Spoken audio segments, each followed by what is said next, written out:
Será que você ama a pessoa ou a ideia que você tem da pessoa? Será que você ama a pessoa ou a forma como você se sente com aquela pessoa? Idealização do amor é algo bem complexo, porque muitas vezes a gente se pega em uma situação que é uma armadilha emocional, da qual nós não conseguimos escapar, justamente porque nós nos apaixonamos por uma ideia, que é algo que nem sempre é real, é um idealismo. Nós construímos aquela sensação, nós construímos aquela emoção, nós construímos um amor imaginário. E aí, quando a gente tem um rompimento, a gente sente falta de algo que nunca existiu. Não é estranho pensar assim? A gente sente falta de uma coisa que ela nunca foi verdadeira, mas a gente sente falta daquela sensação que essa presença imaginária trazia, que essa situação imaginária trazia. Então nós sentimos falta de um amor que é idealizado e que talvez nunca tenha sido real. Qual é o nome da sua corrente? Já parou pra pensar nisso? Como é o nome daquela situação, daquele cenário, daquela pessoa que ainda te aprisiona, mesmo depois de tanto tempo, daquela corrente emocional da qual você se lembra o tempo todo, mesmo quando você está de boa, está num dia bom, está num dia tranquilo, de repente você se lembra daquela situação, daquela intriga, daquela briga, daquela discussão, daquela pessoa que você ainda sente falta, ou talvez. Qual é o nome dessa corrente emocional que ainda se faz presente na sua vida, mesmo há tanto tempo tendo ficado para trás? É importante a gente definir essa corrente emocional, é importante que a gente defina isso, que a gente entenda de maneira consciente isso.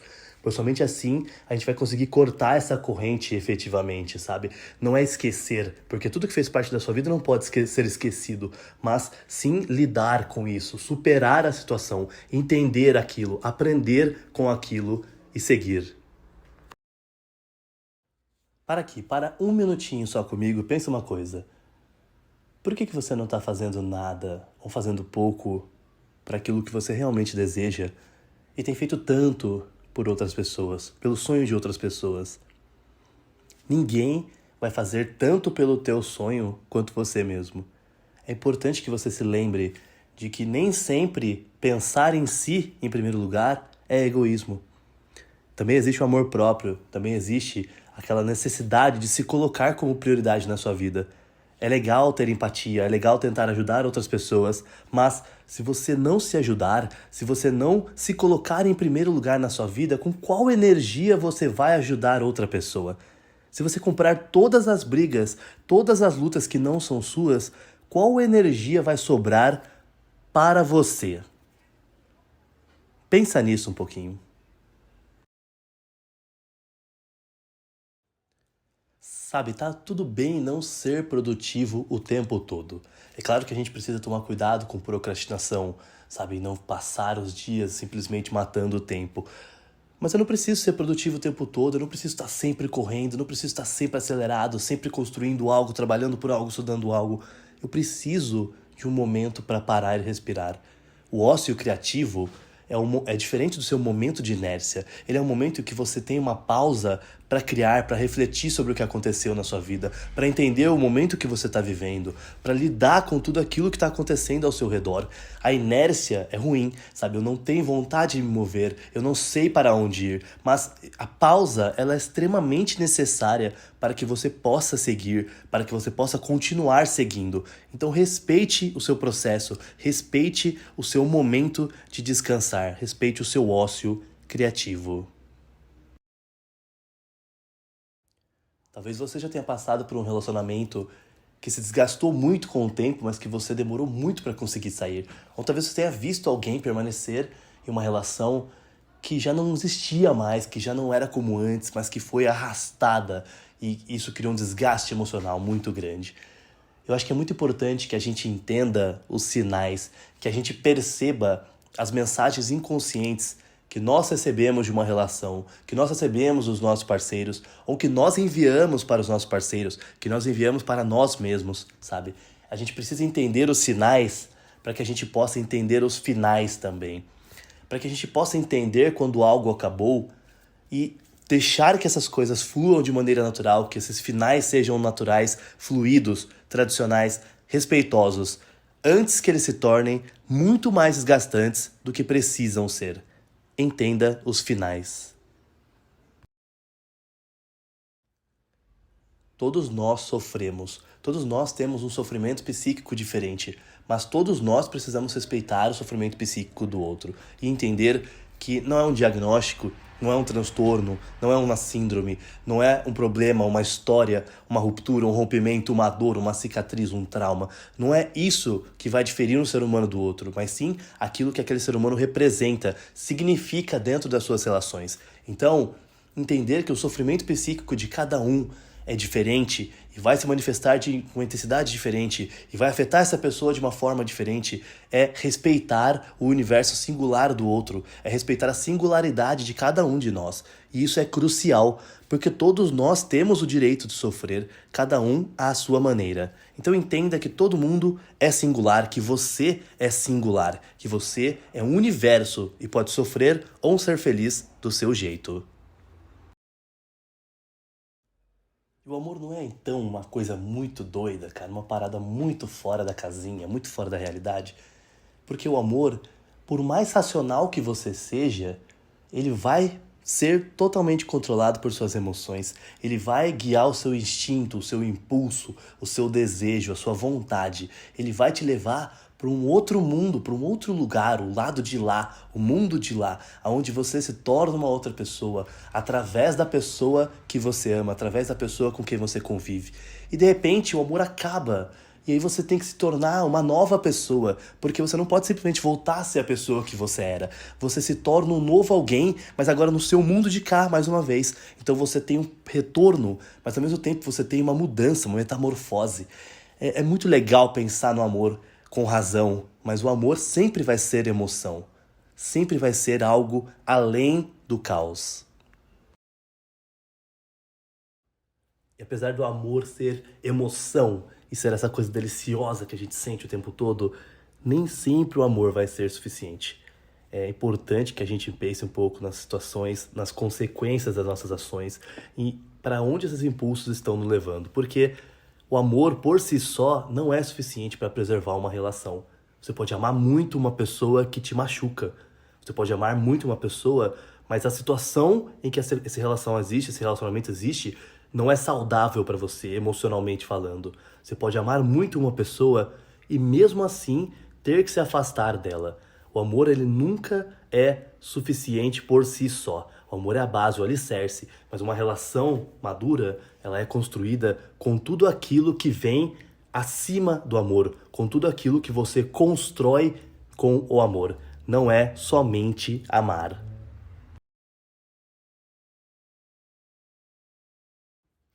A gente tem um ditado popular que diz antes só do que mal acompanhado, mas também temos músicas que diz antes mal acompanhado do que só. E no fim das contas, o que será que é melhor, né? Bom, a gente tem que entender que tudo na vida condiciona comportamentos. Quando a gente entende isso, a gente vai entender que quando você preserva uma companhia que é ruim para você, para não ficar sozinho, você está condicionando o seu pensamento, o seu comportamento a ser passivo nesses cenários, a aceitar esse tipo de situação, a aceitar migalhas emocionais, a aceitar situações ruins, cenários destrutivos, tóxicos para você. Por quê? Porque você tem medo da solidão. E quando você condiciona isso, a solidão sempre vai te trazer um medo que vai causar comportamentos degenerativos, comportamentos ruins para você. Então, é muito melhor você estar sozinho, lidar com a sua solitude, do que você aceitar a companhia de alguém que te faz mal. Existem relações, cenários e situações que a gente enfrenta na vida que elas são muito tóxicas pra gente. E nem sempre é porque a pessoa é ruim, mas sim porque a conexão que você tem com aquela pessoa, que aquela pessoa tem com você, cria algo ruim. E é impossível se curar no lugar que te feriu. Você nunca vai conseguir se recuperar plenamente se você continuar no lugar que está te machucando. Entenda isso. A gente precisa entender que ir embora é natural.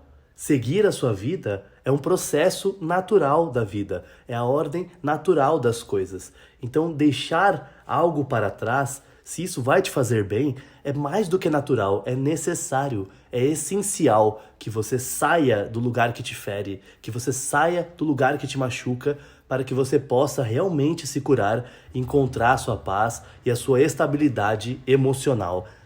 Vá embora se você precisar. Se cure. Sabe um erro que é muito comum pra gente, né, pro ser humano? A gente tenta explicar o que a gente sente. E aí quando a gente não consegue explicar o meu pensamento, aquilo que eu tô sentindo naquele momento, eu começo a me perder nele, sabe? Eu começo a deixar que ele me controle. E o pensamento, ele não é pra ser explicado, né? O sentimento não é pra ser explicado. Então, eu estou pensando coisas ruins, eu estou tendo pensamentos difíceis, dolorosos, eu fico remetendo a dores passadas, eu fico pensando em cenários ruins de ansiedade, fico imaginando que vão me trair, ou que alguém vai me fazer mal, ou que as coisas nunca vão dar certo pra mim, e eu quero explicar isso, eu não consigo explicar, e eu me sinto pior.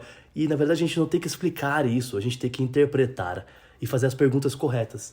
Então faz uma pausa, olha pra dentro de si e pergunta por que você tá sentindo isso? Por que você pensa isso? Quando isso começa? Qual é o gatilho para que você se sinta assim? E de que maneira você pode lidar com isso? É possível lidar? Se sim, ok. Se não, solta.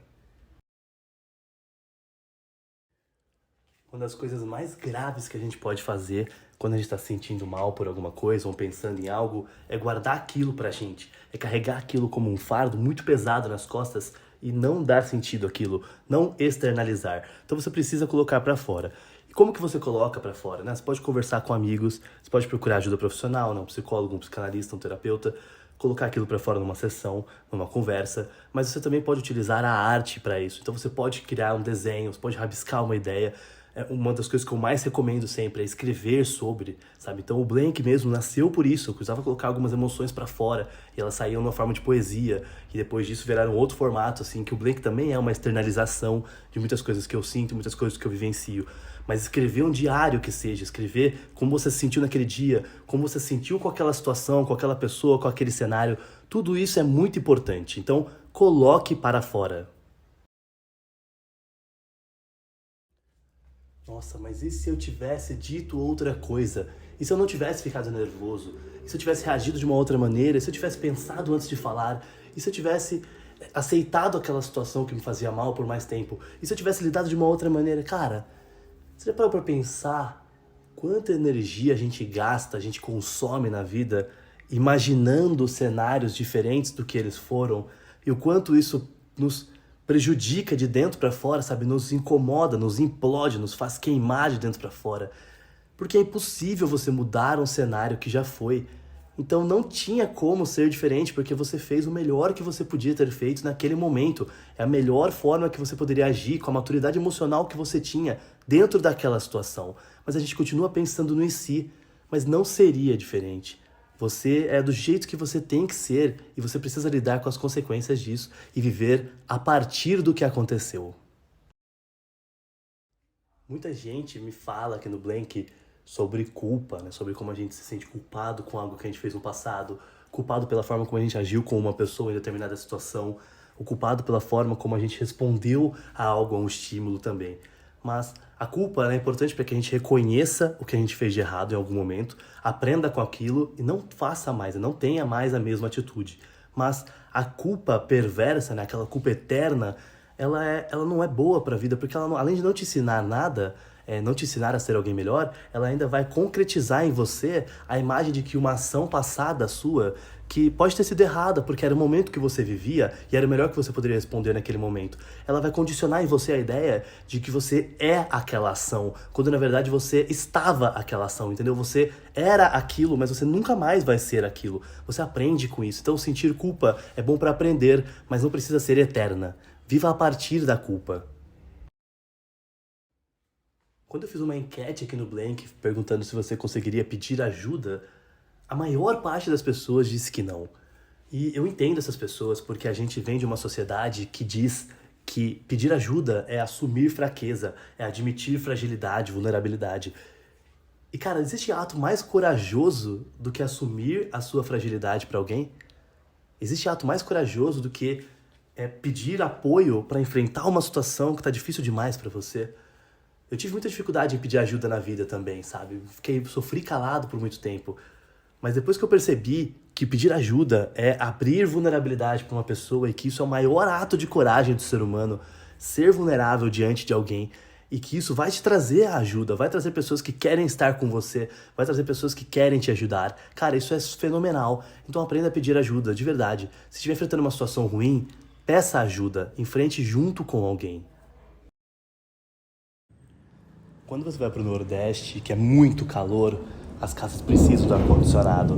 Quando você vai para o Alasca, que é muito frio, as casas precisam do aquecedor. Quando você vai para a Noruega, que tem o sol da meia-noite, as casas precisam das cortinas, blackouts, dos mecanismos que deixem tudo escuro para que as pessoas possam descansar. Então, cada ambiente tem a sua necessidade e da mesma forma, cada pessoa também vai ter a sua necessidade. E elas são diferentes e muitas vezes você não vai compreender isso de imediato, porque para você pode não fazer sentido naquele momento, mas se você se colocar no lugar daquela pessoa, você vai entender o porquê ela precisa daquilo. Então, ao agir com empatia, a gente entende a necessidade daquela pessoa, a gente entende o que é essencial para aquela pessoa, a gente entende o que é essencial para que a vida daquela pessoa tenha continuidade, né? Siga. E aí a gente vai começar a respeitar um pouco mais cada pessoa e sua singularidade. Uma das coisas que é mais importante na vida é você entender qual é a sua busca. O que você busca nesse momento? Qual é o seu objetivo agora? É comprar um carro?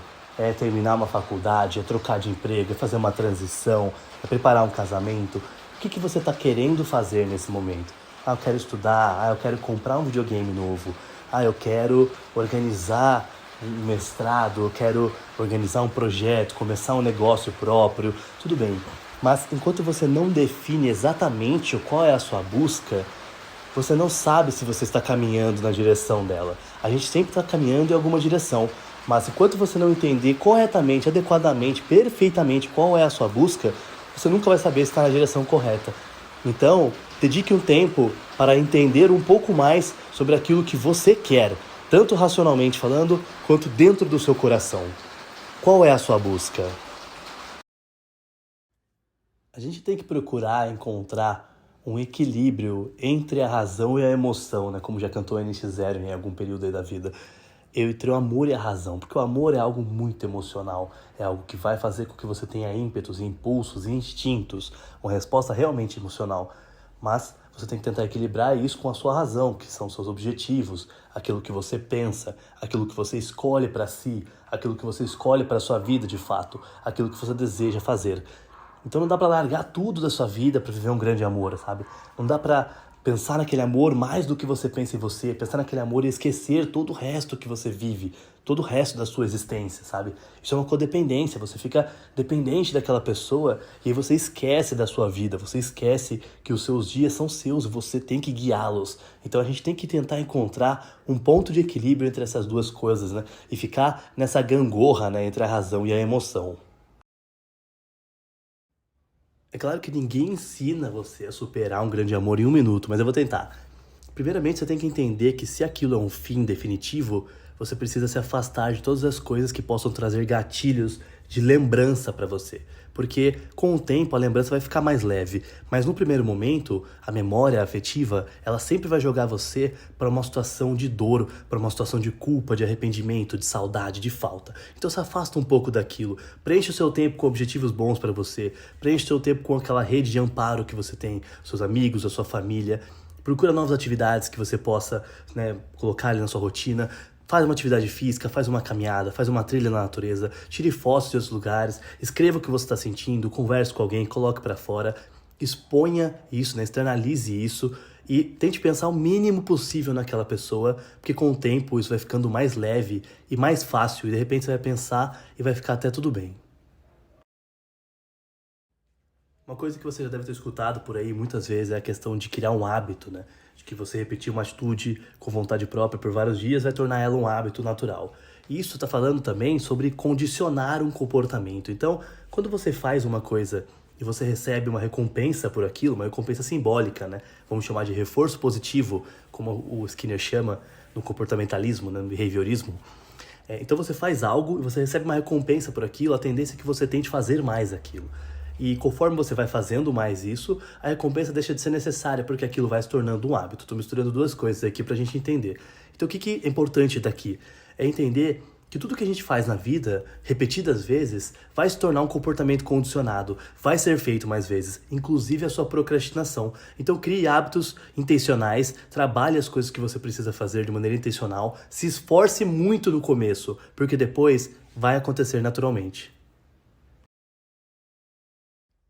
Presta atenção porque isso é muito importante mesmo. O tempo todo, as nossas ações para os outros, elas estão condicionando os outros sobre como eles devem nos tratar. Então, quando você não pede ajuda, você condiciona o outro a não te oferecer ajuda. Quando você se mostra mais na sua, sem conversar sobre o que você sente, sem se envolver, você acaba afastando aquela pessoa. Quando você fecha os muros, você ensina para as pessoas que elas não devem se aproximar de você. Por que eu tô falando sobre isso? Porque a gente tem que entender que muitas vezes a gente vai reclamar, vai criticar o comportamento do outro com a gente, mas somos nós mesmos que estamos condicionando esse comportamento, que estamos possibilitando esse comportamento de acontecer, né? Tornando ele real. Então a gente tem que tomar muito cuidado com o estímulo que a gente gera para o outro, para que o outro não entenda isso como algo que é a forma correta de nos tratar. A gente ensina mal, muitas vezes. Sabe, uma das coisas que eu mais demorei pra entender na vida, pra acreditar, é que realmente existem pessoas que vão agir com maldade, vão fazer coisas ruins intencionalmente. Eu demorei muito pra entender isso. Por quê? Porque quando você estuda o comportamento, você justifica comportamentos, você busca causas, você busca conflitos, você vai entender que muitos comportamentos negativos das pessoas, a maior parte deles, são consequências de algo negativo da história dessas pessoas, da narrativa dessas pessoas. Então muitas vezes elas vão estar fazendo algo muito ruim, mas é porque elas estão acreditando de verdade que estão fazendo algo muito bom. Porém, existem pessoas ruins e a gente tem que aprender a diferenciar isso. Então olha para a pessoa que está ao seu redor, que está te machucando e tenta entender se ela está fazendo isso porque ela está respondendo a algo que existe na vida dela, na história dela, ou se ela está fazendo aquilo porque ela gosta de te machucar. Pensa sobre isso. Um termo que eu uso muito aqui no perfil, na hora de responder e na hora de escrever as poesias também, é o termo narrativa. E o conceito de narrativa nesse cenário, né, juntando poesia com estudo de comportamento, com psicanálise também, ele diz respeito à história de cada um dentro daquela trajetória que impacta o seu comportamento hoje. Ou seja, a cada fato relevante da sua vida que gera uma consequência predominante no seu comportamento. Então, quando você entende a sua narrativa, né, você sabe aonde estão as suas cicatrizes, aonde estão as suas dores. Você sabe o que aconteceu de bom e de ruim na sua vida e como isso te afetou de verdade. E você sabe quais comportamentos que você tem hoje, sabe, passivo, agressivo, defensivo, evasivo, por exemplo, que são relacionados a esses fatos. E muitas vezes a gente não percebe isso, mas se a gente dedicar tempo para entender a nossa narrativa, a gente vai conseguir entender melhor os nossos comportamentos de hoje. Uma coisa que eu acho muito relevante para a gente ter conhecimento é o termo persona dentro da psicologia de Jung, que é um arquétipo que ele trabalha como uma máscara social, ou seja, quando a gente está dentro de um cenário da sociedade, a gente veste uma máscara para se adaptar a ele. Então a gente é uma pessoa dentro do trabalho, a gente é uma pessoa com a nossa família, a gente é uma pessoa com os nossos amigos e a gente é outra pessoa quando está sozinho. E isso é natural, tá tudo bem, não se sinta mal por fazer isso. A gente está se adaptando às outras pessoas, as interações sociais exigem um pouco disso. E usar a máscara social, vestir a máscara social é certo, é correto e tá ok. O problema é quando você faz isso sem perceber e quando isso começa a afetar verdadeiramente a sua identidade real. Então, no trabalho eu preciso ser uma coisa diferente do que eu sou de verdade. E aí, quando eu saio do trabalho, eu tô confuso sobre quem eu sou, então é um ponto de atenção, sabe? Vale a pena prestar atenção sobre isso. Então, lide com as máscaras sociais, elas fazem parte da vida, mas entenda que elas não são você. Não perca a sua identidade.